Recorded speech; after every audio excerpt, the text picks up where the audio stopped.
Buenas noches. Para los que no me conocen, mi nombre es Nidia Pau Quintero.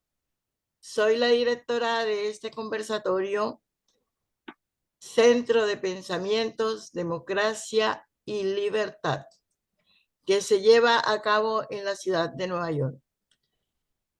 Esta noche tenemos como invitado muy especial al doctor Jorge Ebrat. Va a ser presentado por la señora Sandra Zambrano. Y quiero resaltar que el doctor Jorge Ebrat es asesor en RS, en temas políticos, asesor de redes de la Internacional Demócrata de Centro, asesor de redes del partido Nueva Fuerza Democrática de Colombia, es un crítico político.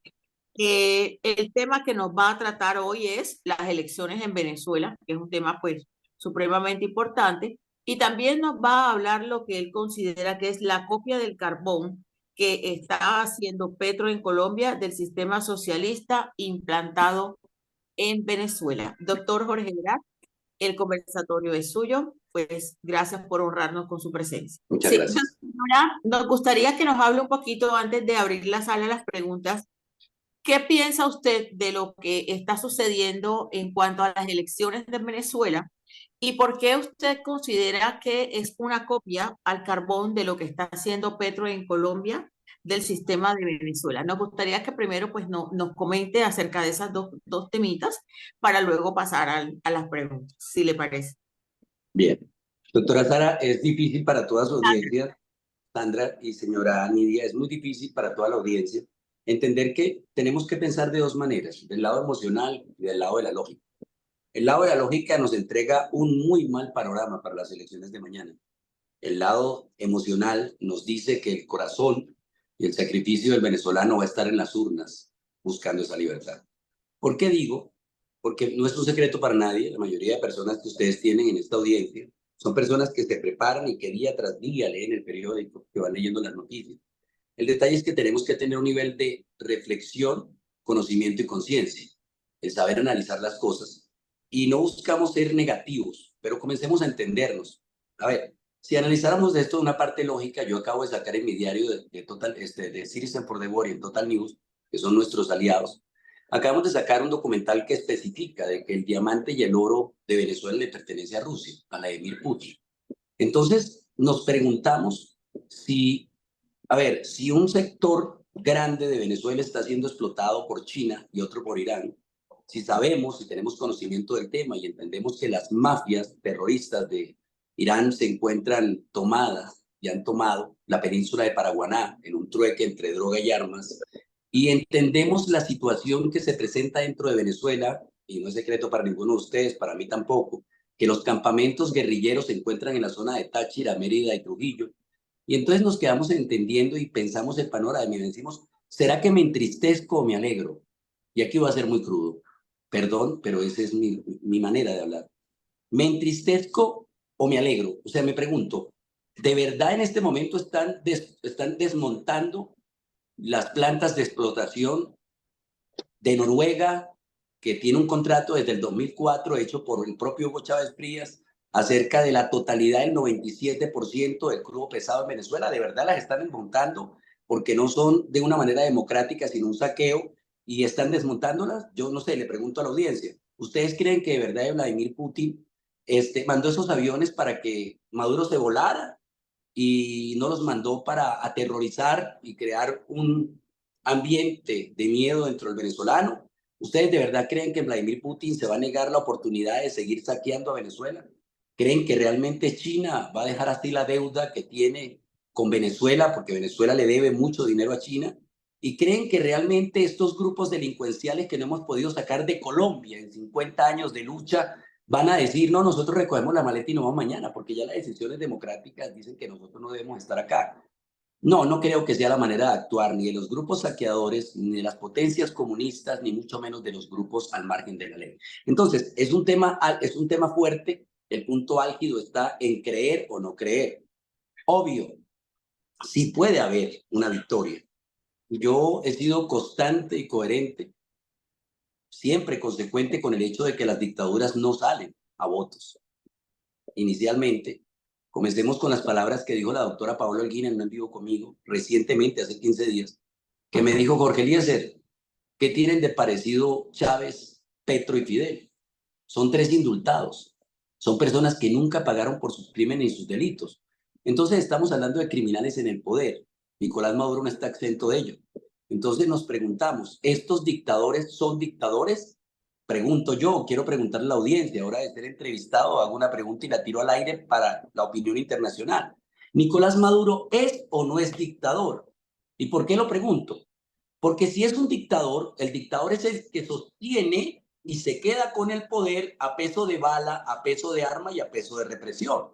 Si Nicolás Maduro me dejara a mí atónico, si llegara a decir estas palabras, quedara yo atónito, o sea, que me diga, mira, perdí las elecciones y me voy. Hombre, entonces no sería un dictador, entonces sería un demócrata. Y para mí, Nicolás Maduro es un asesino, persecutor, narcotraficante, solicitado por la justicia internacional y por aparte de ello, que ha sostenido secuestrado un país. Ese es para mí Nicolás Maduro. Ahora, lo que sí me quedo loco es cómo muchos medios de comunicación, después de haber hecho tantas investigaciones, hoy en día se retractan y ven a Nicolás Maduro como un candidato que podría soltar el poder. Entonces no entiendo.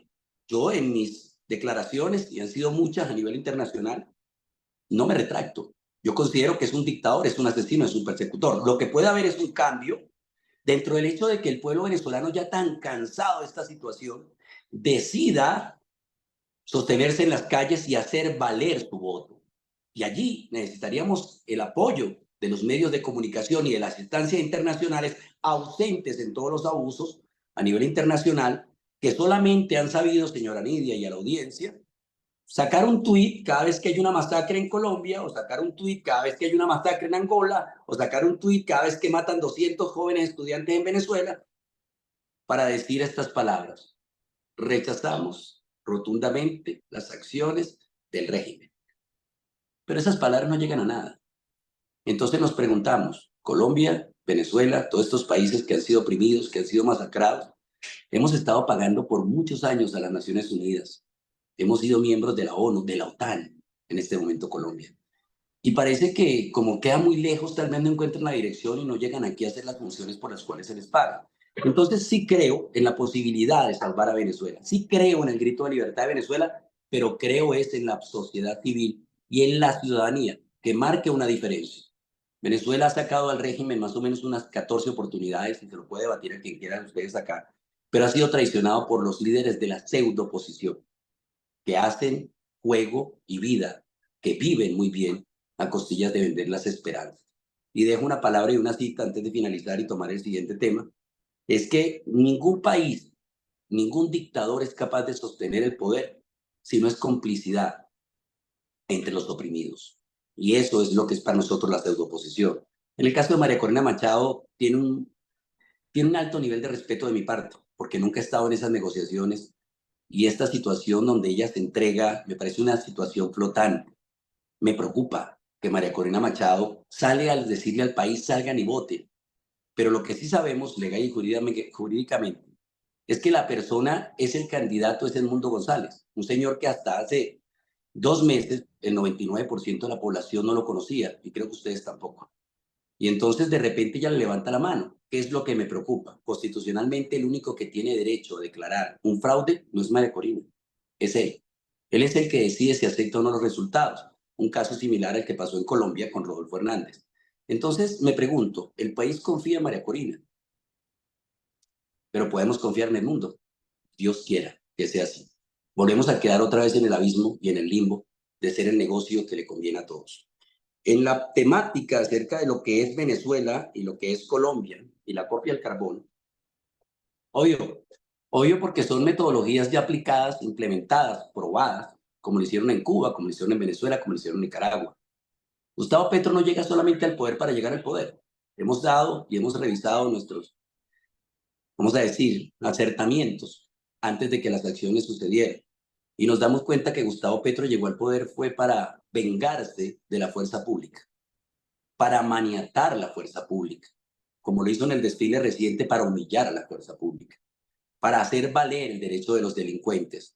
Y con ello tumba lo más querido, amado y honorable que ha tenido Colombia, que es una fuerza pública sacrificada a la cual pertenecí, para que quiero que lo sepan, como colombiano, y la cual ha dado su vida y la vida de muchos hijos colombianos para podernos darnos esa tranquilidad, esa seguridad para poder hacer crecer Colombia.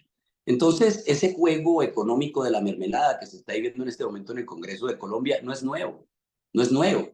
Eso ya pasó en la MUD, eso pasó en Venezuela, eso pasó en el partido, a ver, ¿cómo se llamaba? El que maneja el señor Andrés Hernández Amor.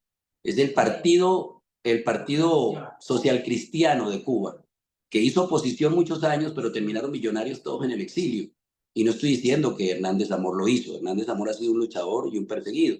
Pero la política no ha entregado ninguna libertad a los países que son reprimidos por el comunismo. Lo ha entregado un alto nivel de conciencia de la ciudadanía y lo más importante y lo que vengo a traerte, Nidia, al programa.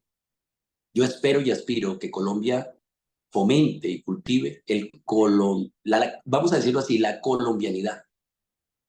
Un país que se ama, un país unido, un país con una ciudadanía despierta, un país con una ciudadanía que realmente hace frente, no puede ser invadido. Sí, efectivamente, señora Nidia, Colombia está en las condiciones que conocimos en Venezuela. Venezuela tenía grupos de colectivos, aquí no tuvieron que fabricarlos, ustedes tienen grupos disidentes que están de la mano con este gobierno. Venezuela tenía ataques a líderes sociales, pero no se veía de la manera que se ve. Después comenzaron a arremeter contra ellos, Colombia ya lo tiene. Venezuela era financiada la política por el narcotráfico. En este momento estamos viendo que los cultivos de narcotráfico han crecido mucho.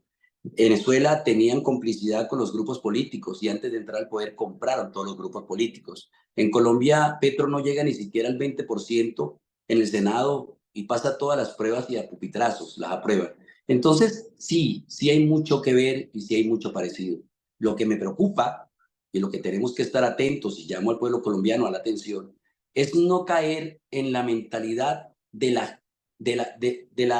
vamos a decirlo, de la crítica constante y el desfallecimiento. No podemos creer que todos los políticos que hay en Colombia son malos y no podemos caer en la antipolítica, porque podemos caer en el caos que cayó Venezuela. El caos de Venezuela es que la manera de actuar de la pseudoposición ha logrado la desconfianza generalizada. Y entonces salen pequeños grupitos que crean un liderazgo, pero un liderazgo mezquino, y que no se suman para conseguir una libertad plena. Porque lo que importa aquí es quién te da más like, quién te quiere más y cuántos seguidores quiere cada uno. La política de Venezuela se ha vuelto un acto no moral, sino se ha vuelto un acto de redes sociales. Es a lo que hago el llamado a Colombia, que aún no ha caído a ese nivel y que veo más unidad en ustedes, porque Venezuela fue traicionada por los grupos políticos. Esa es la respuesta que le puedo dar, señor Emilio. ¿Fue usted la expulsión o no, no permitir el ingreso a todos estos veedores internacionales y realmente sí tendrá eso alguna repercusión a nivel internacional cuando no se dejan entrar a los veedores? A ver, les voy a citar un suceso del pasado. El presidente Andrés Pastrana, junto con 4 expresidentes, se sentaron a hablar con Nicolás Maduro durante un referéndum y le hicieron prometer públicamente que él iba a aceptar los resultados de un referéndum. Y les cuento que después salió el general Padrino López y les dijo que no eran bienvenidos. Los sacó casi que a patadas de Venezuela. Yo quiero comentarles aquí, me hago responsable de mis palabras, que tuve la oportunidad de estar en contacto con la Comisión Europea, la Comisión del PPE, a través del señor Gabriel Matos, mientras estaban en el vuelo y mientras armaban la Comisión Europea. Y no los recibieron aunque venían personas de Portugal, diplomáticos de Portugal, de España, de Italia, les puedo decir los nombres, acá los tengo todavía, porque era el miedo de velar por la seguridad de ellos. Pero le cuento una cosa, en el pasado no han habido repercusiones y creo que en el presente menos. Venezuela ha tenido en su vida mucha claridad de que el apoyo internacional no ha sido. Y quiero señalar aquí, el venezolano se merece la libertad. Nadie puede decir que el venezolano no ha llenado las calles buscando la libertad. Nadie. Y que no han apoyado a todos los pseudolíderes implantados por Diosdado Cabello, que nacen del laboratorio cubano, para decir quién va a ser, porque ellos nombran el futuro líder en Venezuela de la oposición. Y entonces el pueblo venezolano sí se merece la libertad, pero el pueblo venezolano ha sido traicionado. Y con la traición que tenemos, nosotros consideramos, y a tu pregunta voy, de que no trae repercusiones. Vuelvo y te digo, al final, esto es una lucha donde podemos copiar, y lo mejor que no puedes hacer, lo mejor que pueden hacer los venezolanos y podemos hacer, es copiar el modelo Alcalbón de Bolivia, un movimiento cívico nacional que se encargue de salir a la calle a decir desobediencia civil y no aceptar los funestos resultados. Si Maduro no pensara robar las elecciones, no hubiera negado el acceso a los deudores internacionales. El que nada debe, nada teme, pero el que es delincuente asume cobardía. Maestro Jorge, le voy a hacer la pregunta del millón, y es esta. Como Maduro manifestó que palabras más, palabras menos, para no dar tanto rodeo, si él perdía las elecciones iba a haber un baño de sangre. Entonces, la pregunta del millón es esta. Si técnicamente Maduro pierde las elecciones, ¿cómo haría Maduro para demostrar ante el pueblo y la comunidad internacional que él sí ganó que él ganó las elecciones habiéndolas perdido? Y en el evento en que él pierda las elecciones, no habría un enfrentamiento, por ejemplo, de su ejército con el pueblo, con la oposición, y no entraría la Unión Soviética, o sea, Rusia, a apoyar a Maduro, y eso sería fatal para la oposición. ¿Qué opina usted? Quiero que te quedes allí, a ver si podemos alternar en la idea. Agradecido, quiero saludarte, justo saludarte, Ramiro. Mi respeto, mi cariño y un fuerte abrazo. Bueno, yo tengo que responderte y necesito que te quedes allí para que me respondas tú. ¿Quieres que te responda quién? ¿Jorge Eliezer Ebrard, el ser humano, o Jorge Eliezer Ebrard, el estratega? ¿Jorge Eliezer Ebrard quién? ¿El ser humano o Jorge Eliezer Ebrard, el estratega político? El estratega político. Entonces, aguántate a la crudeza que te voy a decir y tengo que pedirte una disculpa. Ajá. A ver, como estratega político, yo te puedo decir que la única persona que le conviene las elecciones de Venezuela es a Nicolás Maduro. Él ha venido oxigenando gobierno tras gobierno a través de ¿La llamadas. única persona que qué? A la única persona que le conviene las elecciones en Venezuela es a Nicolás Maduro. Y tenemos fuentes que demuestran que el que está financiando las elecciones en Venezuela es Nicolás Maduro. Voy a explicarte por qué te pregunto con estrategia. Tú eres colombiano. Así es, sí, claro. Grandes hermanos del pueblo venezolano y latinoamericano. Si tú le dices a un colombiano, señor, tú vas de allá, ¿sabes qué te responde? ¿Por qué? Si le preguntas a un venezolano, súbete allá, te dice, súbete tú. Pero si le preguntas de la manera correcta y le dices en estrategia política, ¿a que no te subes allá? ¿A que no? ¿Que no? Ya vas a ver. Y se sube más arriba. La estrategia política de Nicolás Maduro a través de hablar el torrente y el derramamiento de sangre no es otra que incitar al venezolano a votar. Sí, está llamando al voto. ¡Claro! Es más, el atacar a María Corina es llamar al voto. ¿Sí? Porque el ser humano actúa por pasiones. Entonces la gente dice, y este cree que va a ganar y me está amenazando, voy a ir a votar. Y entonces llenan las urnas donde hay un sistema electoral llamado Indra y donde hay unas maquinitas malévolas que se van a encargar de contabilizar a favor de él. Y ahí es donde está la trama. Entonces, esa es mi primera pregunta. La segunda, me hablas acerca del río de sangre. Yo quiero contarte que nadie lo dice, pero Nicolás Maduro tiene el delito más grande de la historia, que es el delito de exterminio. ¿Sí? Por falta de vacunas, por falta de medicamentos, por falta de comida, por falta de salubridad, por falta de transporte, por falta de servicios.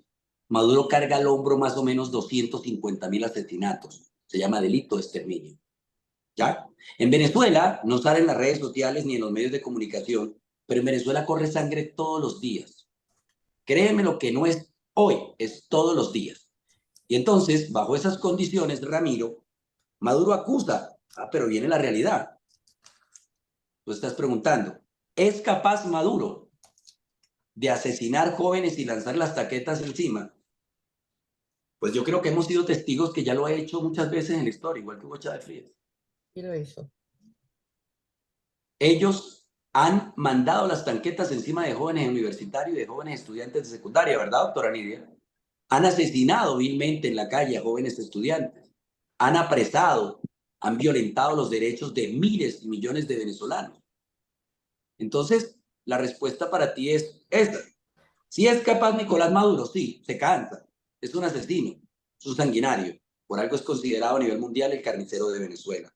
Y por el otro lado, ¿cómo va a ser él para legitimar las elecciones? Pues para eso tiene un Centro Nacional Electoral que cuenta con 5 principales. De los 5 principales, 2 son de oposición y 3 son del régimen, lo que significa que ya están en minoría. Cuando hablamos de elecciones democráticas en Venezuela, tenemos que tener mucho cuidado lo que decimos, porque si fueran a ser elecciones democráticas, la candidata sería María Corina Machado. Creo que estoy en lo correcto. María Corina Machado acaba de ganar unas elecciones arrolladoramente en las primarias, pero no la aceptó Maduro. Entonces estamos hablando de unas elecciones democráticas donde el dictador decide cuál es el candidato que él acepta o no acepta. Eso es un chiste. Esto es un chiste que se cuenta solo, Ramiro. O sea, ¿tú aceptarías unas elecciones en Colombia donde el que está en el gobierno decide quién es el candidato en contra? ¿De verdad? Terrible. Es un chiste. ¿Tú aceptarías unas elecciones en Venezuela donde el voto que se ha solicitado manual no esté? ¿Tú aceptas unas elecciones democráticas en Venezuela cuando hay 2.400 presos políticos recibiendo tortura ahorita y para hacer campaña política la oposición y ellos han silenciado el hecho de que ellos están allí? Entonces, es la validación de la continuidad de un régimen que solamente puede tener un gran éxito y es el deseo ferviente del venezolano de defender su voto en la calle. Y el software también está amañado, eso dicen. El software no está amañado, la máquina está amañada. La máquina receptora son 536 que van recibiendo la data. Es más, yo te voy a decir algo y tal vez te quite la sonrisa. Te lo voy a decir, me duele decírtelo. Yo denuncié públicamente que el software, y es mi trabajo, es mi especialidad, es a lo que me dedico, más rápido del mundo, está en Rusia y el segundo en Polonia. Sí, son 2 software increíbles. ¿Y sabes cuánto pueden ellos escrutar o recibir o enviar por segundo? El más rápido del mundo, 6.300. 6.300 votos cotejados por segundo. Y en Colombia sucedió un milagro en las elecciones de Petro. Se transmitieron 9.300 votos. No sé, la trajeron quién sabe de dónde, son extraterrestres las máquinas. Pero ese simple hecho que te estoy contando comprobaría la ilegitimidad del presidente de Colombia si se hiciera un estudio. Pero te tengo una mala noticia. La mala noticia es que cuando Indra instala su sistema electoral en software, Indra tiene 3 peticiones. La primera, el software no se revisa antes. Segunda, el software no se revisa mientras. Y la tercera, el software no se revisa después post resultados. Así lo aceptó Colombia y así lo acepta Venezuela. Tengo esta pregunta. Por lo que acabo de escuchar, es probable que en Colombia podamos nosotros identificar el sistema que coloca esta tribuna de gobierno para que unos pocos tengan el control de prácticamente del dinero, de lo que con quién comercial y nacional e internacionalmente, de dónde recibimos, qué apoyo militar recibimos, qué país apoyamos, de qué país recibimos apoyo. ¿Será que Colombia y Venezuela están destinadas a tener el mismo futuro como se ve a nivel mundial de un control de poder? ¿Y qué posibilidades hay de que de pronto la gente que sale a votar mañana salga viva o salga sin un futuro tal vez de liberarse de Maduro? Yo creo que Maduro gana. De antemano te lo digo, yo creo que Maduro gana por todo lo que se ha visto y pues lastimosamente lo que ha avisado es que va a haber sangre, que va a haber guerra, que no sé qué más. He visto cómo los venezolanos han entrado por un río, por el río Maracaibo, en cantidades, en lanchas, en barcos, en lo que sea, con tal de ir a votar. la votación va a ser masiva. ¿Será posible que Indra esta vez se ponga loca y no ponga a Maduro? ¿Qué tan capaz es Maduro de poder controlar todo esto y al mismo tiempo crear esa atmósfera de que los votos de estos venezolanos de la oposición no lo quisieron y armaron un desastre de tal punto de que se están matando entre ellos? ¿Qué posibilidades hay de que haya veeduría, no de los que están en este momento dentro de Venezuela, sino en las redes pendientes de lo que pase después del voto? Muchas gracias, Ebrard. Perdóneme tanta pregunta, pero quisiera saber el acontecer. Jacqueline, sabes que para mí es un placer saludarte. He visto tu trabajo en la Gran Marcha Nacional, he visto todo lo que haces por el país, por Colombia. He recibido de ti un fuerte abrazo siempre.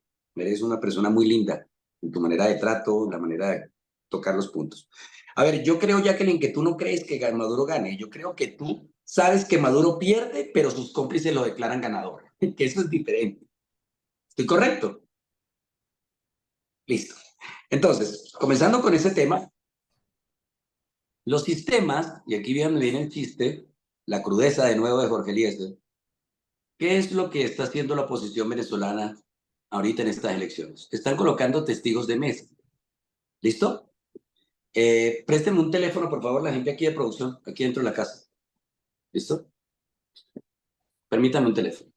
Préstemelo, no importa cómo esté. Aquí está el teléfono. Listo. Y el testigo de mesa soy yo, que voy a alterar los resultados con un trapito limpiándolos. ¿Cómo colocamos ante un software tan avanzado y unas máquinas tan avanzadas y creer o pretender que una viejita, porque la mayoría de población que quedó en Venezuela son gente mucho mayor, los jóvenes se fueron huyendo de este comunismo o perseguidos? ¿Cómo puedo pretender yo que una señora con un trapito va a cuidar la máquina? Estoy cuidando los votos. ¿Qué está cuidando, señora, si no hay una caja?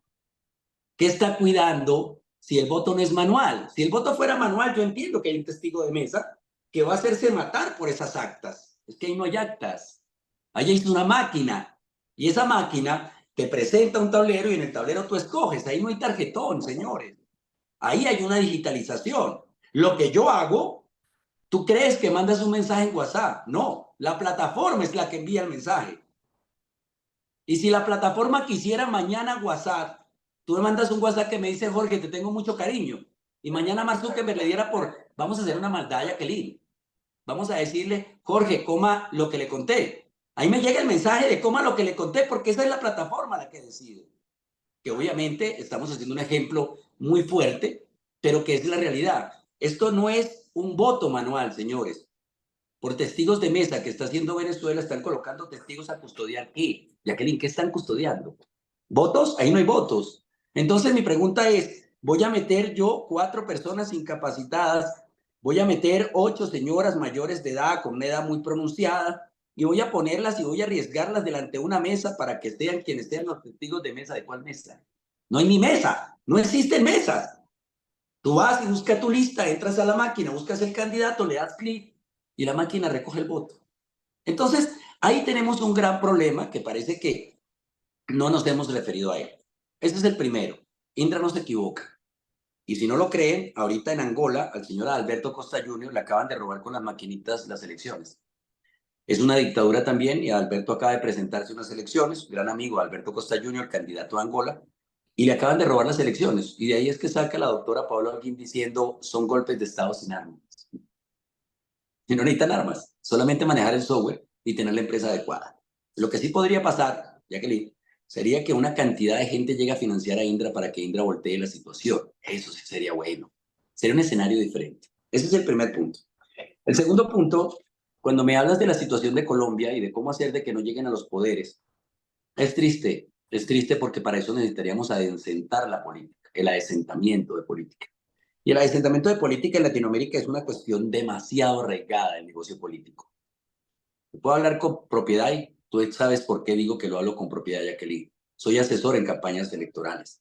Yo voy a hacerles un ejercicio que va a ser, yo creo que algo que me va a costar mucho de mi trabajo.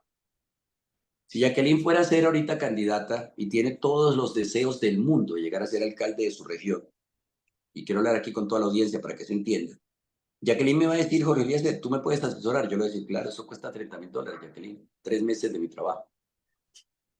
Luego me va a decir, bueno, yo los busco. Jorge, ¿qué tenemos que hacer? Primero tenemos que tener redes sociales, Facebook, Twitter e Instagram, porque las redes son las que mueven la comunicación. Vamos a tener que comprarte unas cuentas, Jacqueline, de 50 a 60 mil seguidores. ¿Tienes 15 millones de pesos más, Jacqueline? No los tengo, Jorge. Bueno, tocará que buscar un financista. Sí, el corrupto que te va a pedir favores después. Después vas a decir, Jorge, para poder tener ese aval, necesitamos meternos en un partido que tenga militancia. Entonces vamos a tener que ir a pagarle el partido con dos cosas. Uno, la coima para que nos den el aval. Y el segundo, ellos nos van a decir que quedamos en deuda y tenemos que darle en tu alcaldía 5 o 6 puestos. Para el novio de, la moza de, la amante de. ¿No creen? Ya sé que sí saben que es verdad. Entonces encontramos entre los partidos técnicos en redes sociales que usted le pregunta, ¿usted qué hace? Dice, no, yo soy jardinero, pero ahorita manejo la red del partido. Y usted le pregunta al otro, ¿y usted qué hace? No, yo soy la parte de defensa de la mujer. Mi amor, ¿y usted es casada? No, yo soy divorciada y tengo cuenta de OnlyFans. Entonces, nos encontramos con una realidad sumamente triste y, Jacqueline, es difícil adecentar la política allí. ¿Por qué? Porque estamos acostumbrados a un país latinoamericano de un voto popular que se ha vuelto un voto populista y escogemos a los políticos que sean más populares, pero no nos responsabilizamos para saber la hoja de vida que tiene ese político.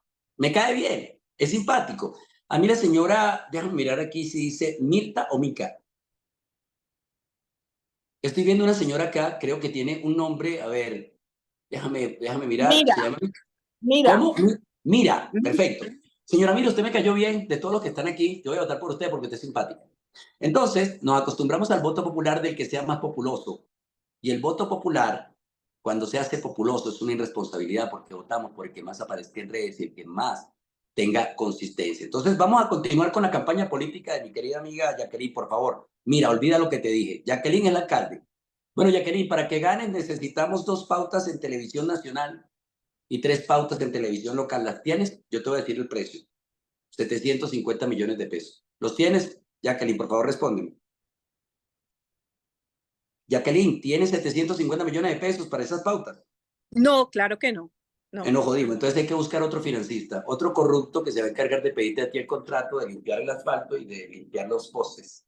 ¿Ya? Pero a un presupuesto muy elevado y con un alto nivel de robo. Eso es lo que le llamamos corrupción, ¿verdad, señor Homero? Entonces, continuemos con la campaña. Ahora Jacqueline me dice, bueno, nos dieron 52 espacios en la ciudad para colocar vallas. Y el señor Homero tiene más plata, es de muy buena familia. Entonces Jacqueline me dice, sí, pero es que el señor Homero está haciendo vallas muy grandes y en sitios muy concurridos, mira. Entonces yo le digo, bueno, ahí tienes otros 1.000 millones de pesos. ¿Los tiene Jacqueline? No, otro financista, otro más. Entonces cuando volteamos, vemos candidatos que se han gastado 8.000 millones de pesos, 8.000 millones de pesos para ganar. Y ese candidato creemos que nos va a representar y va a mejorar la ciudad. Pero resulta que ese candidato se va a ganar 20 millones de pesos mensuales por 12 meses y entonces eso nos va a entregar 240 millones de pesos. Y por 5 años el candidato no llega a 1.000 millones de pesos, invirtió 8.000. Señora Mira, ¿qué cree que tiene que hacer ese candidato cuando gana? Empezar a repartir mermelada. No, No, robarse la plata porque tiene que recuperar 7.000 pesos. Por eso, entonces, robarse la plata Jacqueline, para luego repartirla. Bien, entonces mi querida Jacqueline es la alcalde. ¿Qué le dice un asesor? Y un asesor corrupto sería. Le dice, Jacqueline, ya con ese 10% que te queda de platica del presupuesto nacional, tenemos que pagarle un 4% al diputado que va a ir a buscar el fondo al gobierno nacional, sea el que lo representa, y te va a quedar 8%.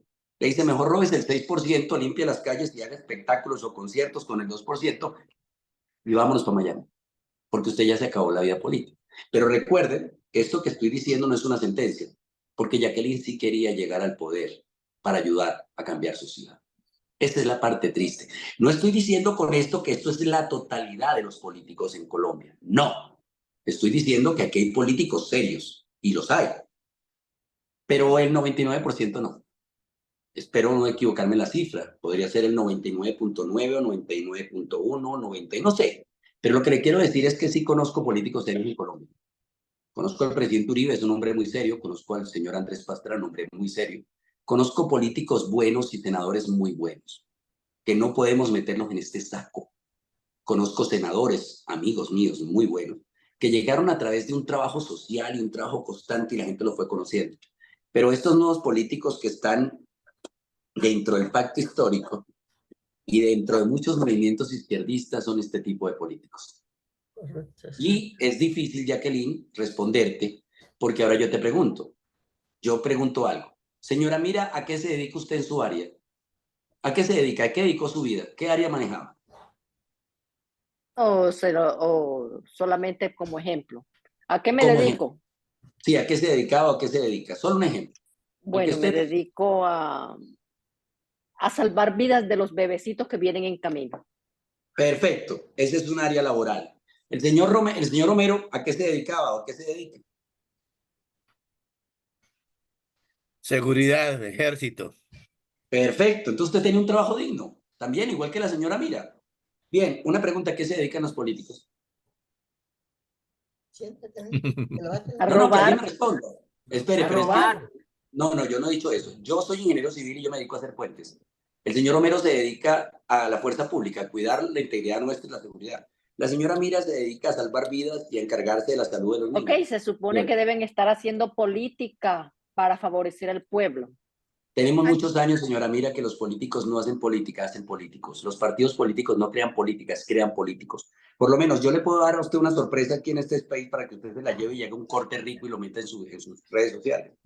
Yo me estoy cansando de ver una cantidad, préstame tu teléfono de nuevo, una cantidad de políticos hacer esto. Usted, señor Romero, esto le va a oler.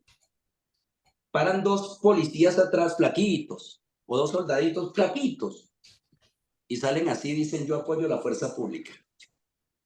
Pero cuando entramos al Congreso, preguntamos si hay algún tipo de proyecto de ley en defensa de las fuerzas públicas. Preguntamos si yo sé que Petro odia la fuerza pública, pero preguntamos si todos estos congresistas, todos estos senadores o representantes que se toman fotos para tener like en Facebook, Twitter y Instagram, pues yo soy asesor de redes, si realmente están evaluando alguna ley o hay algún proyecto de ley. Yo he entrado, no lo hay. Homero, no lo hay. No lo hay. Entonces, viven de la popularidad, de tomarse la fotografía, pero no cumplen sus funciones, dándole resguardo a quienes le crearon un país en estabilidad para que ellos pudieran ser políticos. Esto es lo que yo le llamo la doble moral. Ahí es cuando tenemos el problema. Entonces, Jacqueline, lo que me acabas de preguntar es difícil, porque tenemos, podríamos decir, un porcentaje de 20% de políticos buenos y decentes en Colombia, pero un 80% de personas que se han dedicado simplemente a ser político. ¿Cómo se hace política en Colombia? Le voy a decir, señor Romero, usted es el presidente del partido. Yo le río todo el día. Y después, cuando usted va a levantar el portafolio, yo se lo cargo. Y después, cuando usted tiene una opinión, yo le digo que sí es verdad. Y después, yo sigo lambiéndole y lambiéndole hasta el día que usted por fin piensa que yo soy bobo. Y cuando usted piensa que yo soy bobo, le dice a sus amigos políticos, metamos a este muchacho pendejo que él se va a dejar manejar como quiera. Y ahí es cuando usted me da la oportunidad a mí de comenzar una vida. Sí, así han funcionado los partidos políticos en Colombia desde hace muchos años. Ahora viene la pregunta. Si usted es un candidato con facilidad y versatilidad de habla, y usted puede hacer una vida política y tienes principios, le quedan dos opciones. O lo sepultan los partidos políticos más grandes y lo opacan, o se vende para ellos. No sé, ¿qué va a decidir, señor Homero? ¿Se tira a nadar en contra de la corriente o se mete en la corriente para que no lo ahoguen? Yo nado contra la corriente. Lo sé, porque usted Así es me llega el militar. agua al pescuezo. Y lo que tú dices es real, totalmente. Hay muchos que toman el selfie, pero nosotros como reserva moral del país, a partir del 19 de mayo del año pasado estamos despertando a Colombia y estamos tratando de que a quien nosotros le damos el voto sea uno nuestro, como tenemos a Carreño, como tenemos a Uzcategui, que son gente que está dando la pela para proteger a todos los colombianos, pero también a quien le dimos el voto. Y nosotros, reserva, vota por reservista, independientemente dentro del sistema colombiano, quién le da el aval. Eso sí, excepto los comunistas, eso ni por el carajo. Pero hay que crear conciencia a quién le da el voto y ver que esa persona sí le está cumpliendo. Y eso ha cambiado. Y por eso ahorita tenemos 69 eh, militares, policías de diferentes grados que fueron elegidos popularmente, que fue una sorpresa, es la primera vez que se hace. Yo le voy a contar esto. Yo le voy a contar Nadamos esto. contra la corriente y subimos. Usted escucha, usted sabe quién es Jaime Uzcategui, ¿no? Me dijo. Sí, señor. Bueno, Yo conozco al papá. Jaime Uzcategui, le hicimos un llamado a muchos políticos de Colombia que nos acompañaron a Plaza Bolívar por una violación hacia los venezolanos de un decreto que hizo Maduro hace 6 meses, que dijo que cualquier venezolano que se atreviera a hablar mal de él sería considerado traidor y perseguido en cualquier país. Y le tengo una sorpresa. Jaime estuvo conmigo y me acompañó a compartir tarima. Y aunque no fuera o pareciera que no era el problema de él, quiero decirle que me siento muy orgulloso de ese muchacho, porque no solamente nos acompañó, sino que a los días siguientes ingresó a Venezuela y el régimen quiso detenerlo. Entonces, ahí tiene lo que usted acaba de decir. Ve que no es todos los políticos, pero atento, ve que sí hay que adecentar la política, hay que tener responsabilidad ciudadana para saber votar por quienes están realmente en la línea moral donde nosotros estamos. Voy a contarte una historia. Hace 7 meses, no más, ¿verdad? Hace como un año ya, salió un partido político en Colombia, tengo una anécdota, y ese partido político en Colombia tuvo 2 meses antes de ir a las elecciones. Se llama Nueva Fuerza Democrática, yo lo represento, ¿verdad, señora Nidia? Y ese partido político, sin plata, sin dinero, sin cobrar aval, decidió el líder de ese partido que iba a regalar los avales para joderle el negocio a los demás, señora Mira. Simplemente porque es lo legal, no hay que cobrar los avales. Y consiguió 3.000 candidatos que no eran políticos. ¿Me escuchan? 3.000 candidatos no políticos. ¿Usted sabe qué sucedió, señor Homero? Un partido de apenas 2 meses sacó 1 millón de votos y le ganó al Partido Conservador. ¿Qué significa? Significa que Colombia ya está abierta a nuevas posibilidades, a nuevas oportunidades, a desentar la política. Que lo que ustedes han hecho está correcto, que la población ha abierto los ojos, que la población está llegando a un nivel donde comienza a reflexionar el voto, señora Mira, donde entiende que la democracia tiene el voto, pero si no sabemos cuidar el voto, no es una máquina, es aquí, cuidar el voto, porque es que ahí está el punto. Tenemos que saber votar por los verdaderos políticos que nos identificamos, con los que nos representan, con los que tienen nuestros valores, con los que tienen nuestros principios. Es ahí, doctor Homero, donde comenzamos a hacer un cambio en la política. Ahora vuelvo y les digo lo que les dije en Venezuela. Si Colombia quiere salvarse, tiene que fomentar la colombianidad. Colombia debe de comenzar a reformular ese espacio político donde se vota por el más popular, para votar por el más noble, el más preparado y el que esté más capacitado para dirigir nuestras vidas. Si logramos ese nivel de conciencia, no hay comunismo que nos caiga encima. Así Gustavo Petro esté allí y sale para el 2026. No ponernos pusilánimes, no permitir que nos avasallen más y cueste lo que cueste, porque viva la libertad. Que Dios bendiga a Colombia y libere a Venezuela. Muchas gracias. Señor Omar Cifuentes, no puedo decirle otra cosa que mi cariño, la manera como lo dijo. Yo le quiero contar una anécdota para que vea lo triste que es el cambio de la política. Yo tuve la oportunidad de ser asesor de redes del presidente Omar Yepes, presidente del Partido Conservador por toda una vida. Usted sabe quién es. Y me duele mucho lo que han hecho los medios. Señora Mira, a todos los que están aquí. Yo acompañé al presidente Omar Yepes, lo acompañé. Cuando el Partido Conservador, su partido de vida, desde que era un niño como usted, señor Omaya, lo mismo que le sucedió, decidió ser partido de gobierno. ¿Y ustedes saben qué hizo el presidente Omar Yepes? El día que los congresistas decidieron venderse a Petro. ¿Ustedes saben qué hizo? Les voy a decir. Fue al partido y renunció. Y dijo mis principios por encima del dinero. Y es un señor de 87 años, el cual respeto, admiro, y el cual me dice que no soy un estúpido por mi manera de pensar, que sí hay baluartes en el mundo, que sí hay todavía, señora Mira, muchas cosas que defender. Y estoy hablando de un hombre que se formó en la política y demoró 65 años en un mismo partido. Y llegó a ser presidente 4 veces del partido a nivel nacional. Y usted sabe el valor que tuvo que tener. ¿Cuántas familiares le dijeron no se retire, no sea pendejo, quédese, hay plata? Y ese señor se aleja y dice, buenas noches, lo lamento, mis principios por encima del dinero. Se retiró. Y eso debe ser, y ha sido, no solamente de Omar Yepes. Ustedes saben que una vez que estuvimos allí, el presidente Andrés Pastrana también presentó su renuncia al Partido Conservador. porque decidió que él no iba a ser partido de gobierno. Entonces creo, señora Nidia, que en Colombia hay muchos políticos buenos, como dice la señora Maya, gente que fue criada con principios y fue criada a juetazo limpio para enderezarle los caminitos y que valen la pena.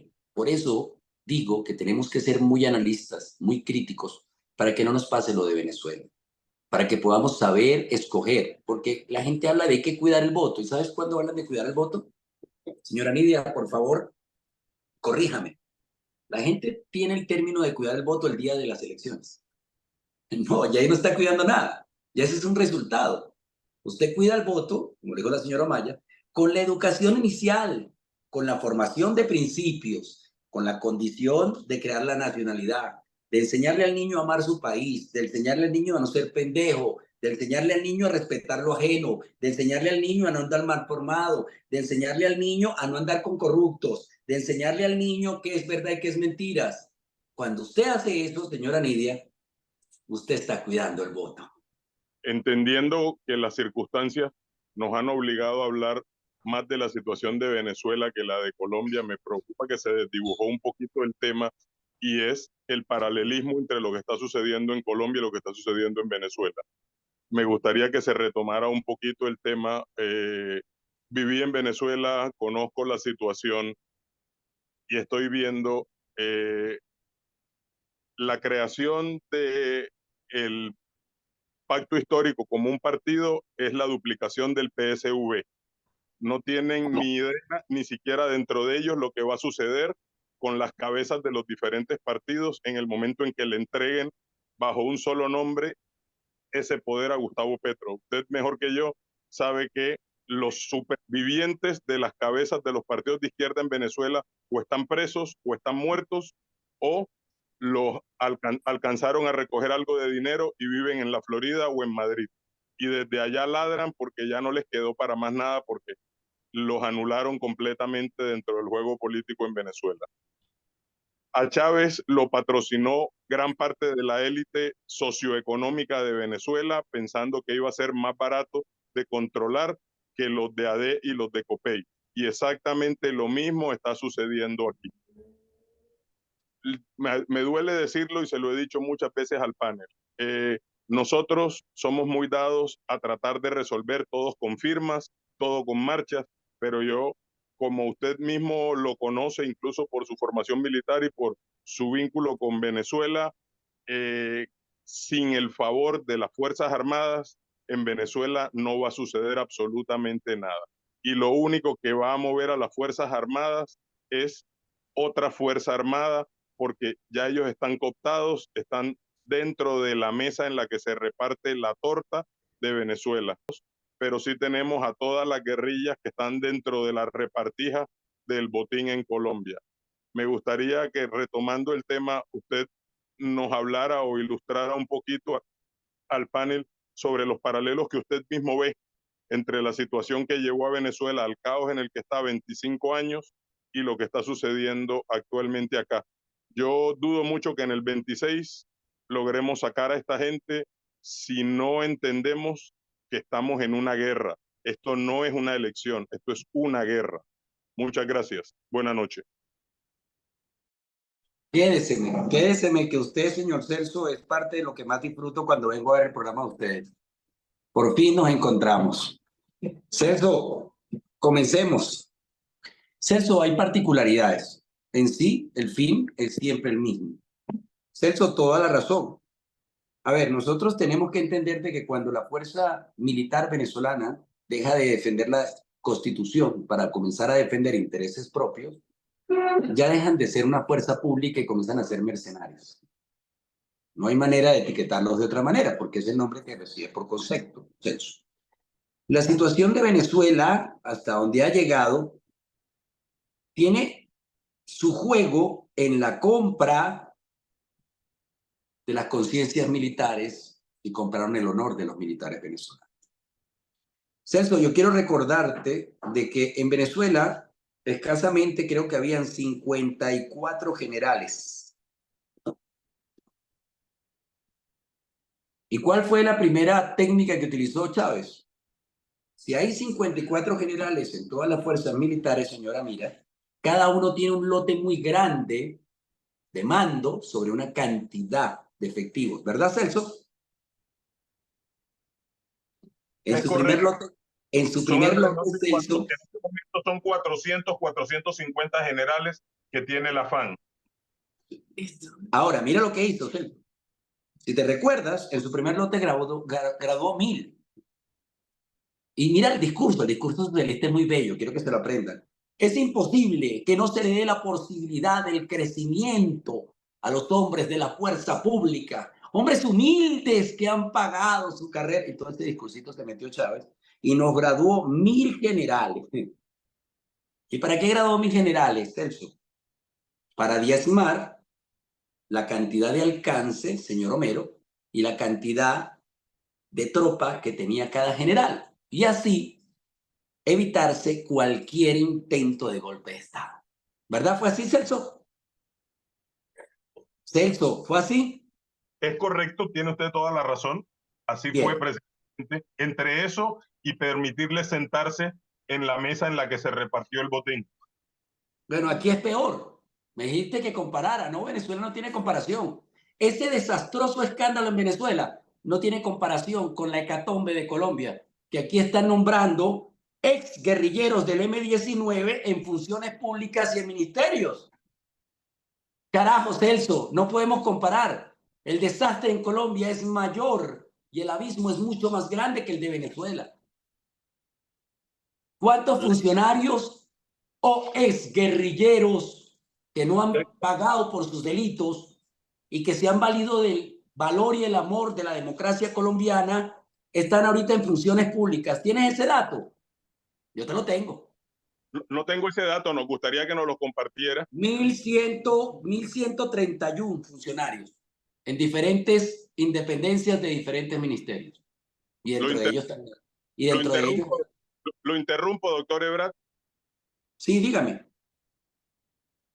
Creo que en ese acuerdo ellos ganaron la guerra. Entonces, viene la pregunta. ¿Cuándo hemos visto en Colombia pagar a los delincuentes de la disidencia sus culpas? Nunca. Terminamos pagándoles viajes para Cuba.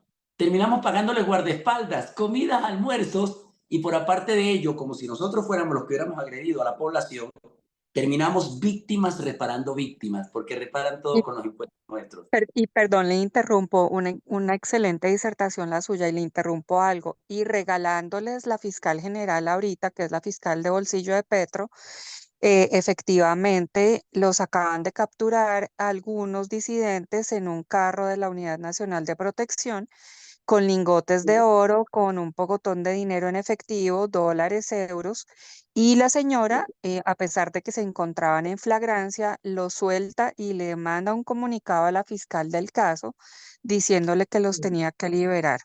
Absurdo de todo, y lo que decía ahorita el compañero, le regalaron absolutamente todo e impunidad. Lo abrazo con todo mi corazón y esperemos que mañana Venezuela sea libre. Un ¿Con quién abrazo. estoy hablando? Mi nombre es Juana Costa, soy colombiana. Un gusto, qué pena que lo interrumpa, pero No tenía que interrumpes, complementarle. Juana. No Sí, señor. interrumpes. De por sí se te olvidó un pedacito. El pedacito era que llevaban en el vehículo un menor de edad que había sido sometido a través de reclutamientos y ni siquiera lo liberaron. Además, Se así los es, sí, dejaron a señor. ellos. O sea, lléveselo. Eso tampoco nos interesa. Entonces acabamos de invalidar los derechos de un menor de edad. Acabamos de perdonar que cargaban efectivo que no pueden comprobar. Acabamos de invalidar el hecho de que llevaban armamento y que no tenían permiso. Acabamos de invalidar de que son delincuentes. Y acabamos de invalidar que se estaban tomando los recursos del pueblo colombiano y de los impuestos para transportarlos en aire acondicionado y con camionetas blindadas. Entonces, Celso, no me preguntes si hay comparación. No, no, no. Colombia hace muchos años está peor que Venezuela. ¿Perdón? Y Colombia ahora es que viene a abrir los ojos, porque ahora es que este que siempre estuvo en el Senado. Es que siempre estuvo. Parece que el colombiano se le olvida y cree que Petro llegó ayer. No, Petro no llegó ayer. Señores, Petro está dentro del sistema de poder en Colombia desde hace muchos años, Nidia. Petro no llegó ayer.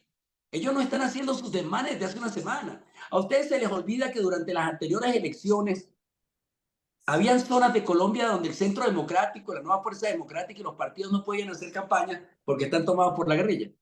¿Y no les parece loco de que Petro ganó arrolladoramente con el 90% de votos en todas esas regiones? Pues claro, si la guerrilla buscaba a la persona con pistola en mano y le decía vota por Petro, ¿qué ibas a hacer, Homero? ¿Qué ibas a hacer? Entonces, parece que se nos olvida todo el pasado y que los crímenes y delitos que estuviera cometiendo Petro son desde ahorita. Doctor No, es que Ebrard, no, Celso, no es ahorita. Celso, el problema que hay es que aquí está más avanzado. Cuando te intento explicar esto, Celso, no quiero atacarte, pero quiero que entiendas algo. Venezuela no tenía disidencias, Venezuela no tenía grupos armados, Venezuela no tenía ni siquiera colectivos. Mira, Chávez encontró un país decente, noble, limpio y comenzó a pervertirlo y acabarlo. Petro no necesita de eso. Aquí ya estaba la guerrilla y son colectivos más preparados que los malandros de Venezuela. A eso Que se fue entienda. Petro.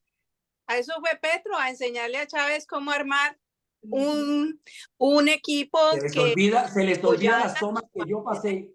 Espérate, Jacqueline, yo pasé tomas de Piedad Córdoba junto con Gustavo Petro, dándole charlas a jóvenes estudiantes universitarios. ¿A qué cree que fueron? A armar la disidencia y ayudarle a armar. Entonces no creas, Celso, que Venezuela va a venir a enseñarnos eso. No, no, no, no, no, no.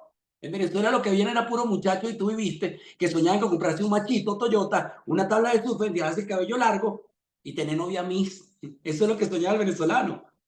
Entonces, aquí en Colombia sí es un problema, pero también hay una solución. Porque así como la disidencia tiene años, señor Homero y Celso, preparándose para jodernos la vida y robarnos la democracia, también tenemos la mayor fuerza y más preparada reserva del mundo para defender nuestra democracia. yo le voy a Eso agregar, es. le voy a agregar algo y es lo siguiente. No entendimos que cuando les dimos juego político, gracias a estos acuerdos, ellos permearon los grandes centros de pensamiento del país, las grandes universidades donde la élite de este país forma a sus hijos están permeadas. Ya la élite empresarial en Colombia está permeada, ya está permeada.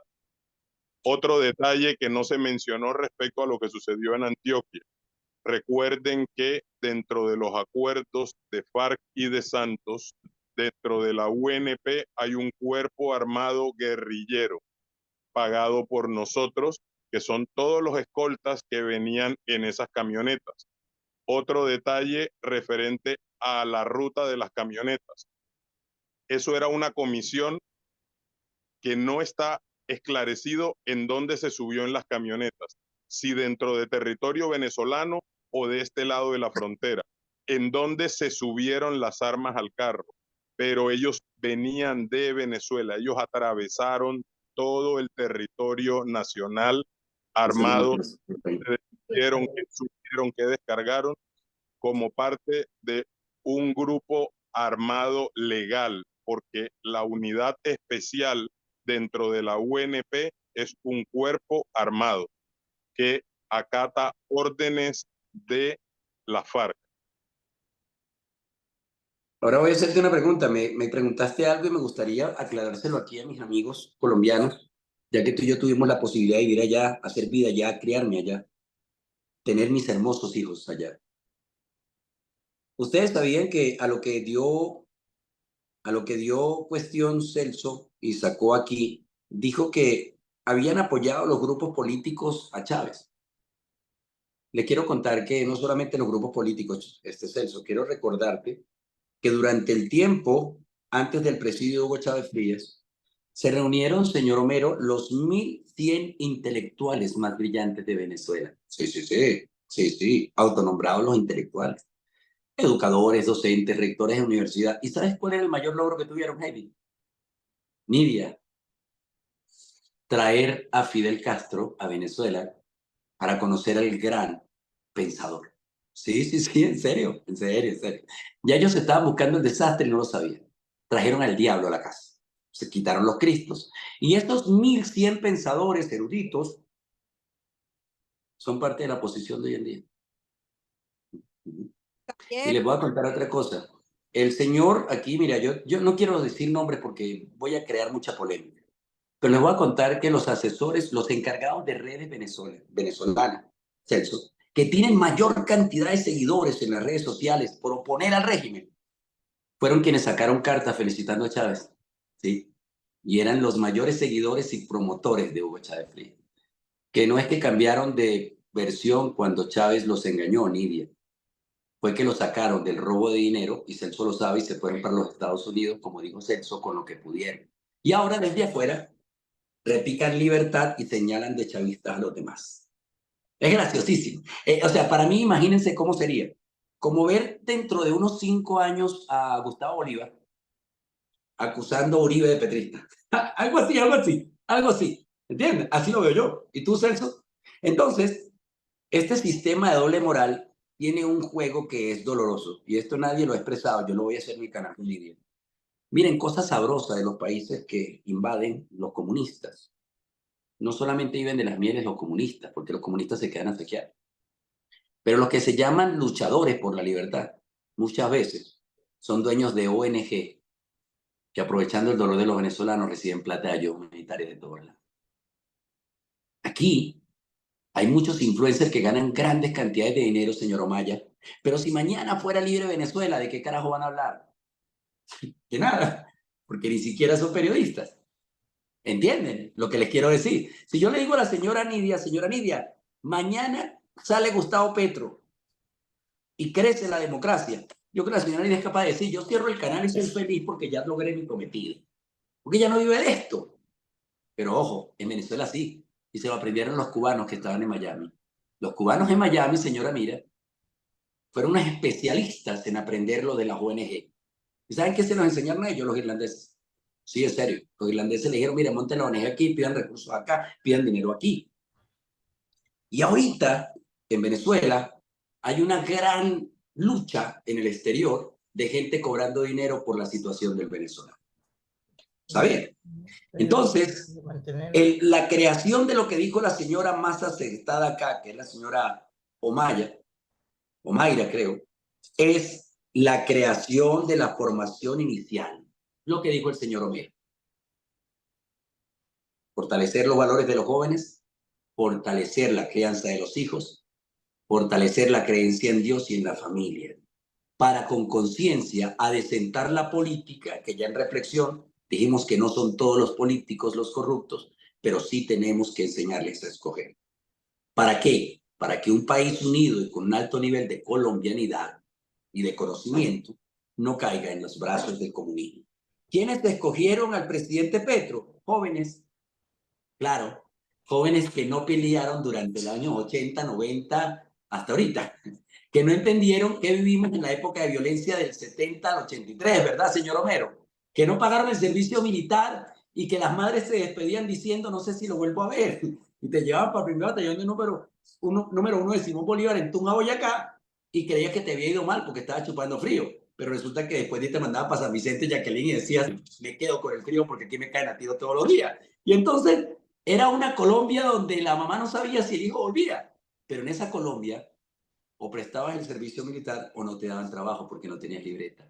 Recordemos, y esa Colombia se sufría día tras día en la piel y por eso se amaba y por eso la valoramos y por eso sostuvimos y valoramos el trabajo de muchos políticos buenos colombianos, de muchos luchadores que lograron el sacar a Colombia adelante. Pero como estos muchachos no estuvieron allí y no se les enseñó correctamente, pues votaron por el primer marihuanero que vino. Y ahí tenemos el resultado. Peor que eso, se infiltró en las universidades y se infiltró en los futuros docentes. El problema que tuvo es que Uribe tenía un país en tal desastre que se encargó de combatir, y hay que agradecérselo, a la delincuencia y el crimen organizado, pero no pensó en la delincuencia futura, que era lo que estaban formando en las universidades. Un grupo de izquierdistas mamertos quema ciudades. Si no me creen, lo vimos en la primera línea. Entonces, ese es el meollo del asunto. Pero ahí no podemos recalcar ni tampoco rechazar al presidente Uribe en ese punto. Yo creo que él hizo más de lo que cualquier hombre hubiera podido hacer. Lo mismo que la opinión que tengo del presidente Andrés Pastrana con la creación del Plan Colombia. Mucha gente es tan tonta y venden una narrativa y dice, no, es que Pastrana viajaba todo el tiempo. No, idiota. Entonces, ¿cómo iba a hacer los acuerdos internacionales para traer el dinero que trajo y armar el ejército para que Uribe pudiera combatir la guerrilla? Entonces, te venden una narrativa tan básica y lo peor es que las redes sociales se prestan a vender narrativas. Por eso a veces yo cuando voy a hacer una maldad y les regalo esto para que lo hagan, digo estudios que me invento cuando me dan la gana, demuestran que, y me río, porque son bobadas que dicen todos los días en las redes sociales que no están aplicadas ni están demostradas, Jacqueline, de ninguna manera. Pero ellos inventan unos estudios. Entonces yo a veces digo, cuando hago un video en Instagram, digo estudios que me invento cuando me dan la gana, con ciencias que no conozco, pero que simulo muy bien. Entonces, ¿me entiendes? ¿Por qué? Porque es lo que hace la juventud hoy en día. Hoy cualquier papanata agarra una cámara y cualquier papanata habla y narra una historia sin hallazgo científico, sin el apoyo de la historia, sin el apoyo del libro, sin el apoyo del contexto de lo que sucedió. Y sí, tiene toda la razón, señora. Mirando un poquito atrás muy rápidamente, nuestros problemas en la parte de estos conflictos de baja intensidad arrancan con la tricontinental de La Habana, donde se va a convertir, se trata de convertir a los Andes en la Sierra Maestra de América. La guerra prolongada, la combinación de la forma de lucha que los dirigentes no han querido entender. Y Chávez fue asesor, Petro fue asesor de Chávez. Cuando Chávez estaba en clandestinidad, él lo recibió e incluso sacaron hasta una fotografía en el puente Boyacá. Y fue protegido Chávez por la FARC y el ELN. Y lógicamente después están la FARC y el ELN están allá, en el frente, en el Fuerte Tiuna, estaban entrenando colectivos. Entonces, como usted dice, aquí la situación en Colombia no hay un punto de comparación en esto porque es una copia al carbón, pero nosotros vamos mucho más adelante. Lo de Indra que usted habla, eso fue de público conocimiento, por la dirigencia del país no es un carajo. Y saben que él tenía hasta un software paralelo suministrado por Indra y no pasó nada. Y muchos funcionarios de Indra pasaron a trabajar con el sistema electoral colombiano. Máquinas amañadas, cuando se sobrepasa mucho, entonces ya hay una margen de tolerancia, pero hay otra, aquí en Colombia, para si queremos en Colombia tener unas votaciones, hay que volver a la papeleta y meter el dedo. Están haciendo algunos países europeos que ya están proscribiendo ese sistema. Y la solución estuvo en las manos de los políticos, que puede demandar las elecciones, pero como usted muy bien lo dijo, Rodolfo no lo hizo. Y los otros partidos no lo hicieron. Y ahorita la única solución que hay en Colombia para que no nos pase lo que está pasando allá es aplicar la Constitución. Artículo 109, violación de topes electorales, y que este señor pierda el puesto y pase a formar parte allá después de lo que tenga que responder ante su juez natural. Pero si no lo hacemos, si los partidos políticos no se unen, si no apoyan esta solución real, las últimas elecciones libres fueron las pasadas, aunque fraudulentas, y de aquí para allá vamos a estar con las elecciones como siempre. Fidel Castro siempre ganaba, Chávez ganaba y el otro también ganaba. Cuando hicieron el referendo, Petro estuvo con caravanas de colombianos que viajaron a Venezuela, y en Venezuela cedularon hasta gente de FARC y el ELN para votar a favor de Chávez en el referendo. Y desde el gobierno de Santos hicieron una cosa, pero al revés, y gente totalmente de los comunistas, de Chávez y Maduro, iban a Colombia a conseguir cédulas venezolanas para incluir en las elecciones. Entonces, es el mismo cuento, los mismos problemas, pero desafortunadamente la clase política ha sido indiferente y ha estado por debajo de las expectativas y sus obligaciones. Pero lo que usted dice, hay que querer a Colombia, colombianidad, que la gente vuelva a la cívica, al respeto, que quiera su país, porque si no, después a llorar como mujeres lo que no pudimos defender como hombres. Qué bonitas esas palabras. Ese va a ser mi tweet de hoy. Y eso lo va a sacar en mis redes sociales y en mi diario. Y no a llorar como mujeres porque no fuimos hombres para defender. No. Queridos amigos, existimos mujeres más valientes que los hombres. No, pero es que no trae la denigración hacia la mujer. Le quiero explicar el punto de que un hombre se acobarda. Eso es lo que queremos ir. Y lo voy a explicar por qué. Porque yo, por lo menos en Venezuela, viví en la ciudad de Mérida. Y la ciudad se llama su plaza Las Heroínas. Donde fallaron los hombres, las mujeres salieron y enfrentaron a los españoles y ganaron la batalla. Y son puras mujeres. Y la estatua gigante, quiero decirles, es una plaza, ¿verdad? Y en toda la plaza son puras mujeres agarrándose las faldas mientras agarran las escopetas. Sí, y lo lograron. Y en el Paso de la Victoria, que es la Victoria, Estado de Aragua, también hay un monumento a jóvenes y mujeres porque murieron los hombres, Jacqueline. Y salieron a pelear las mujeres con sus hijos jovencitos. Y hay un monumento gigante y es considerado monumento, ¿cómo se dice? Patrimonio internacional. Entonces, no es el tema, yo sé qué quiso decir el coronel, quiso decir la cobardía. Y le voy a explicar por qué. Voy a explicarle por qué, porque Celso me va a ratificar. Cuando salieron a pelear los jóvenes en Venezuela y los muchachitos de colegio, y salieron a pelear los universitarios, en Venezuela no salieron a pelear los adultos. Y grababan cuando golpeaban y asesinaban a los jovencitos. Y lo que les faltó fue padre. Porque si los papás, Jacqueline, de esos muchachos, en vez de salir llorando en las redes sociales, hubieran salido a defender la vida que ellos crearon, la situación no hubiera sido otra. Claro. Bajo la apreciación de la comparación de Venezuela y Colombia, no es un asunto de perturbarnos, es un asunto de preocuparnos. Homero, los grupos disidentes en Colombia están mucho más preparados. El grupo colectivo de Venezuela son jóvenes que salen a robar carteras y a robar motos. El de aquí no. El de aquí, nuestros disidentes, son profesores. Milicias urbanas. Pero voy a decirles esto. Yo le veo todos los programas, no se hagan los locos. Yo vi en estos días al director de uno de los directivos de la Operación Jaque. Me gustó la entrevista. Y le voy a decir algo que sí me tiene muy contento. Así como la disidencia aquí es mayor, Celso, la preparación, y vuelvo a decirlo, de los reservistas, de los que han amado este país y han defendido este país, también es mucho más grande. Ahí les dejo la manera y ahí les dejo mi última reflexión.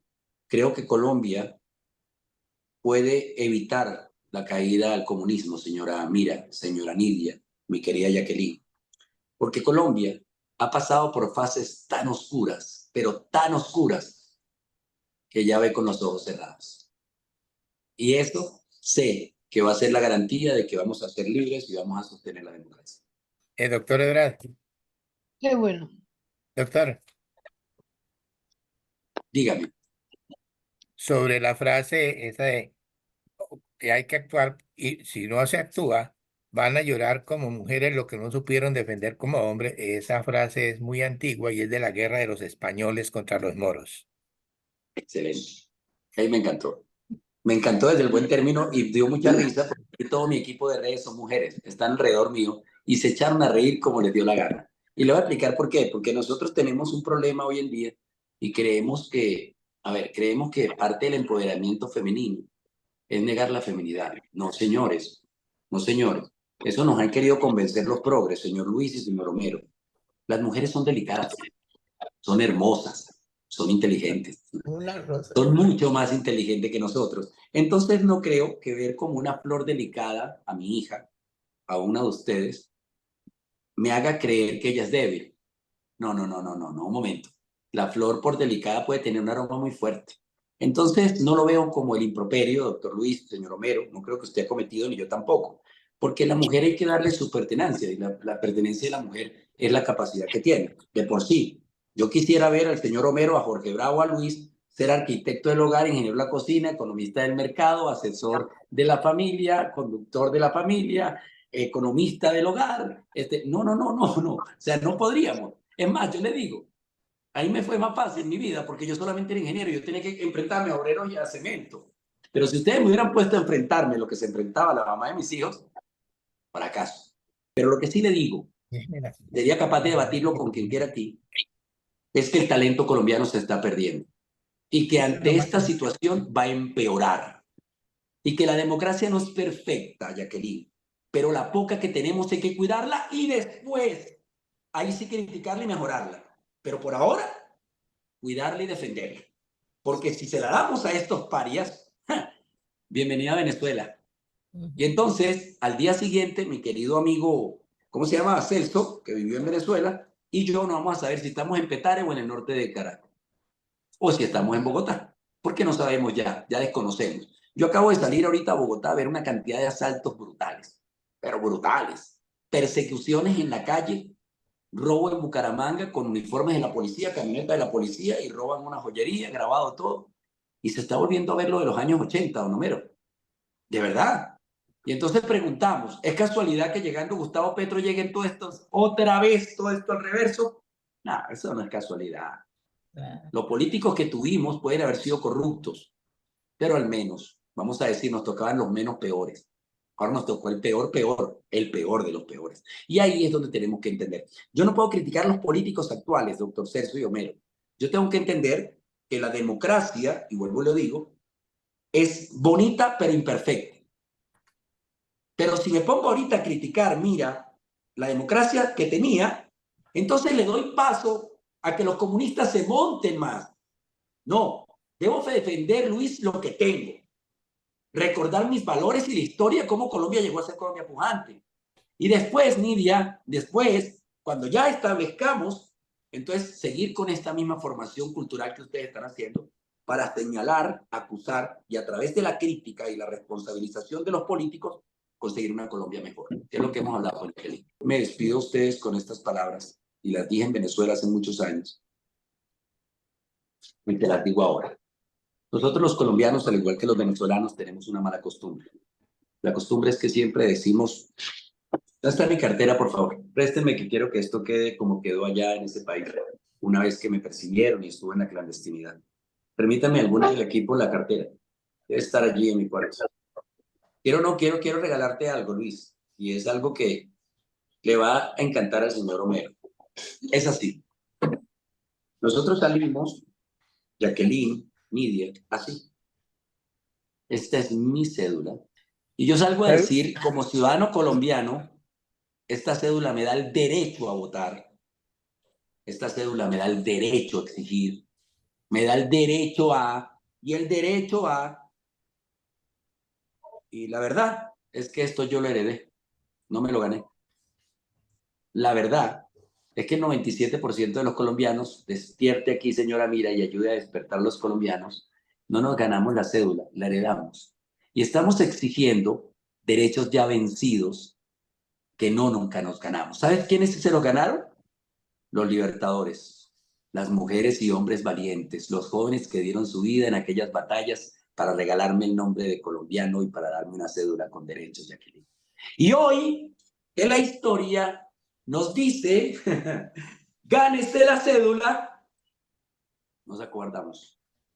Entonces, hoy, el llamado es a dejar de vivir de la herencia de nuestros padres y dejar de ser cómodos, ganarnos la cédula, tener la valía de los derechos que la cédula me dio. Si esos derechos se vencieron porque Gustavo Petro, o en Venezuela porque Maduro y Chávez nos los quitaron, entonces, Jacqueline, estamos llamados por la historia a ganarnos la cédula y a permitir que nuestros hijos la hereden.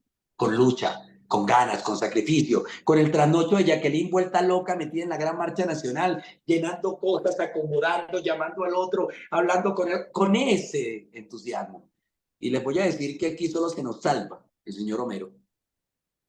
Porque le preguntan, ¿usted se ganó la cédula? Y dice, en el orden público todos los días. Ah, bueno. Entonces todos los colombianos debemos ganar la cédula. Y si el venezolano quiere la libertad, recuerda, caduca de la cédula de Venezuela, debe salir mañana, no solamente a votar, sino al día siguiente defender su voto y ganarse en la calle. Esa es la realidad. No esperemos milagro de parte de agentes políticos y de parte de gobiernos y de líderes políticos y de toda esta vaina. Contemos con nosotros, con el corazón y, señor Luis, con la colombianidad. Y esperemos que mañana en Venezuela la venezolanidad triunfe por encima del egoísmo de un comunista. Esas son mis palabras de despedida. Y les quiero decir, los quiero mucho a Colombia, presté el servicio militar también acá, peleé en Venezuela, he peleado en todos lados, Nidia, y estoy dispuesto a seguir peleando, así que estoy a la orden. Jorge. Nidia, 30 segundos. Ok, coronel, dígame. Es para hacer una precisión. Que el día 2 de enero de 1492, la sultana Aixa, madre de Boabdil el Chico, que es el último rey islámico de Granada, cuando su hijo fue derrotado y salió de la Alhambra y tuvo que entregar las llaves a los reyes católicos, esta sultana le dijo a su hijo: llora como mujer lo que no supiste defender como hombre. Esa es la cita histórica. Ahora sí la encontramos. Guárdame esa cita. Yo me cansé de decirles que en Venezuela le preguntaban a los muy tontos, ¿usted qué es, chavista o opositor? Y nadie fue capaz de decir, no, yo soy venezolano.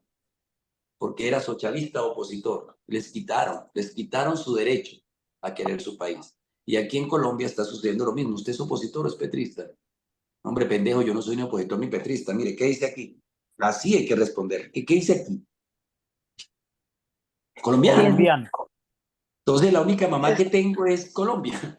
Y la defiendo como defiendo a mi señora madre que me hizo. Entonces, cuando aprendamos eso, coronel, cuando entendamos eso, ya estamos ganados. De ahí para allá vamos a tener hombro a hombro a muchos amigos, vecinos, hermanos, primos colombianos a punto de defender la democracia. Y unas palabras para retirarme, no he podido. Es doloroso decir las palabras que militarmente conoce el señor Obrero, el señor Homero. De vez en cuando, la libertad necesita ser bañada con sangre de valientes. Esas son las palabras que me dijeron a mí un día que fui donde mi coronel. Mi señor Ebrard, y antes que vaya... Omaira, estaba en el ejército, fui el hombre más cobarde del mundo, el régimen de Maduro me tiene miedo, pero por muchas cosas que hice, pero cuando estuve en el ejército, mi coronel, quiero comentarlo aquí, vi el primer hostigamiento, y es increíble que fui el único capaz de abrir un hueco con la cara, para meter la cabeza en el piso escondido del miedo. Y una cosa ve uno en las películas de Rambo, otra cosa es escuchar cómo hace. Y entonces volteo y miré un soldado sin cabeza. Y créanmelo, en 10 minutos aprendí cómo esto siendo listo escarba la tierra. Y llegué bien abajo. Poquito más y me vuelvo a China, pero no, porque me hubiera metido delito de cobardía. Entonces, cuando llegó ese momento, mi coronel me dijo, lo recuerdo siempre, Néstor Rodríguez Portela, me dijo, hacia adelante. Y le dije, no, mi coronel, me van a matar. Y yo quiero ser libre. Y me dijo, exacto, nunca lo olvidaré. De vez en cuando, la patria y el país, para mantener la democracia, necesita un baño de sangre de valientes. Les cuento la verdad, nunca me salieron las palabras de la cabeza, pues estaba tan asustado. Claro, después ya el tiempo, pues ya te presentas con más fuerza, pero era un niño de 18 años que miró, es más, le voy a contar una cosa, es tan triste, el coronel lo sabe y eso ojalá se lo lleven en las redes sociales. En Colombia nos entregaban el arma y yo vi a mis compañeros que tenían que defender la nación, mira, y te van a burlar, porque eso no lo dice nadie. ¿Y sabe qué fue lo primero que hicimos cuando nos dieron la entrega del arma? Nos fuimos sin cartucheras, sin proveedores, porque no nos entregaban proveedores media, y nos pusimos a jugar metralladoras en el alojamiento. Y el otro pillé que lo mataban. Éramos niños. Es la realidad. Nos tocó que enfrentaran de niños una cantidad de realidades dolorosas. Y del otro lado estaba la guerrilla, que eran niños reclutados también, y mi coronel lo sabe, a las malas, que no tuvieron infancia, que los obligaron a pelear una guerra que no era de ellos. Entonces aquí tenemos un problema de poderes y no tenemos un problema de colombianidad. El colombiano siempre ha sido gente noble y justa, gente trabajadora. Lo mismo puedo hablar de mis hermanos venezolanos. Siempre han sido gente hermosa, justa y trabajadora. Entonces se dan cuenta que el problema no es el país, se dan cuenta que el problema no es la población, se dan cuenta que el problema es aquellos que buscan y alternan por el poder. Nosotros no estamos enfermos, nosotros estamos capacitados. Una vez me preguntaron, Jorge Elías, ¿usted quiere ser senador? Le dije, no, mi crianza y mis buenos modales me lo impiden, yo sé trabajar. Y se ofendió. No es mi culpa, pero fue mi respuesta. Una vez le dije, señora, mira, para que se lleve esto, usted que sí me escuchó por horas, le pregunté a mi abuelito y le dije, abuelito, ¿qué es un buen político? ¿Qué es un político? Y me dijo, ¿pero cuál? ¿Un buen político o un mal político? Le dije, yo hay dos. Me dijo, sí.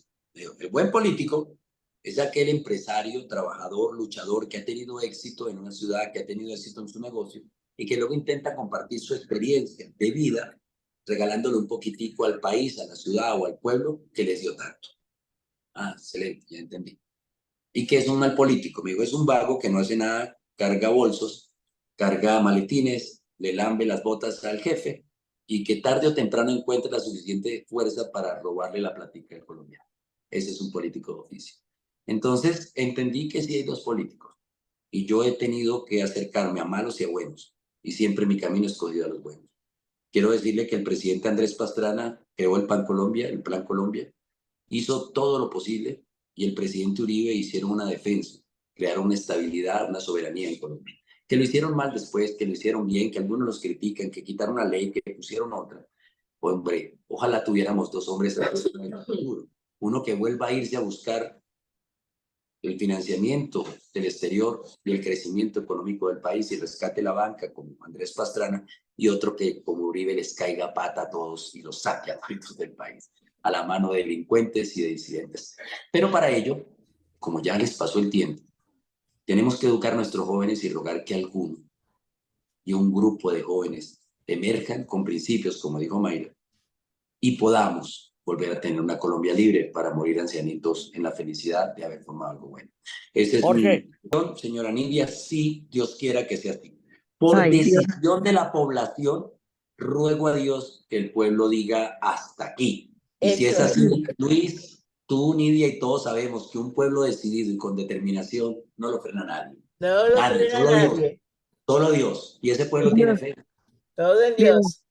Bueno, les muchas da un gracias a mal. todos y que Dios me los bendiga.